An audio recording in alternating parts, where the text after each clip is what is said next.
Yoshim 23 da, ikkita MCJim bor. Ikkala MCJ ham ta'sis 100% o'zimdan. Hech kim menga investitsiya tikmagan, birov meni qo'llab-quvvatlamagan, aka-ukam yo'q, sevganim yo'q, do'stlarim yo'q, kimdir yordam beradi yoki kim bilandir qildi deganida nimaga erishgan bo'lsam, nima qo'limda bo'lsa, hammasiga o'zim erishganman, o'zimning harakatim bilan erishganman. Buni aytayotganimiz sababi bu qandaydir erta emas.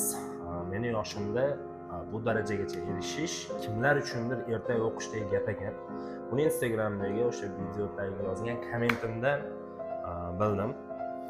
Xo'p, oshnalarim yo'q, do'stlarim yo'q, sevganim yo'q, aka-ukam yo'q, meni qo'llab-quvvatlaydigan, shu ishlarni birga bajaradigan, qiladigan, oldimda turadigan deyarli hech kimim yo'q.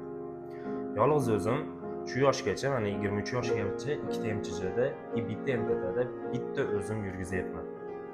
Dadam oddiy quruvchi, qandaydir o'sha boy emas, biznesmen emas, boshqa emas, meni qo'llab-quvvatlagani, investitsiya tikkani hech qanday imkoniyati bo'lmagan.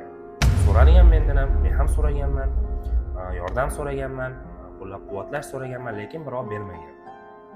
Men ham o'sha birov bermayotgan tadbirkorlarni qo'llab-quvvatlash uchun NNT ochganman. Chunki meni boshimdan o'tgan shu narsa. Men o'zim realni his qilganman. Qani komment yozganlarga yana bitta aytayotganim, och qorin, bo'sh cho'ntag bilan piyoda yurgan yo'llarim haqi, meni muhokama qilishga faqat o'zim haqliman. Boshqalar emas.